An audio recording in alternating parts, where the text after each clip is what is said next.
खबर पश्चिम बंगाल के सिंगूर से है, जहां केंद्रीय मंत्री शिवराज सिंह चौहान ने किसानों से सीधा संवाद किया और इस दौरान उन्होंने राज्य की टीएमसी सरकार तथा मुख्यमंत्री ममता बनर्जी पर तीखा राजनीतिक हमला बोला है।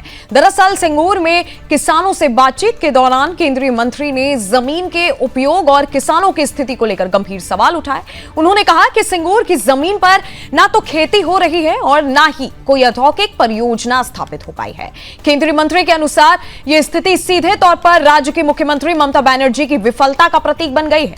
उन्होंने यह भी आरोप लगाया कि उस समय किसानों के नाम पर भावनात्मक राजनीति की गई और घड़ियाली आंसू बहाए गए, लेकिन सत्ता में आने के बाद किसानों को बीच रास्ते में ही छोड़ दिया गया। उन्होंने कहा कि आज की स्थिति यह है कि ना खेती बची है और ना ही फैक्ट्री आई है, यानी किसानों की स्थिति दोनों ओर से नुकसान वाली हो गई है।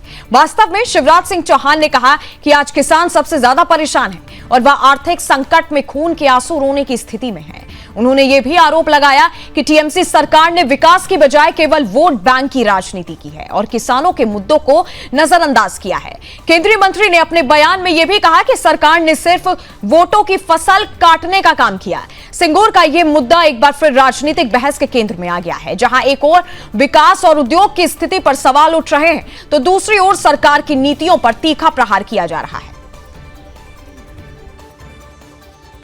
अब यहाँ किसान बता रहे हैं कि ना तो इस पे खेती हो रही है, ना यहाँ इंडस्ट्री आई। ये जमीन ममता जी की विफलता का स्मारक है। ये सिद्ध करती है कि घड़ियालू आंसू बहाए गए थे उस समय किसान के हित के नाम पर, और बाद में सरकार में आने के बाद किसान को मझधार में छोड़ दिया। ना खेती, ना फैक्ट्री, ना खुदा ही मिला, ना विसाले सनम, ना इधर के रहे ना उधर के रहे। किसान कहीं का नहीं रहा। किसान खून के आंसू रो रहा है और उनने केवल वोटों की फसल काटने का काम किया है। ये दुर्दशा है यहाँ के किसानों की।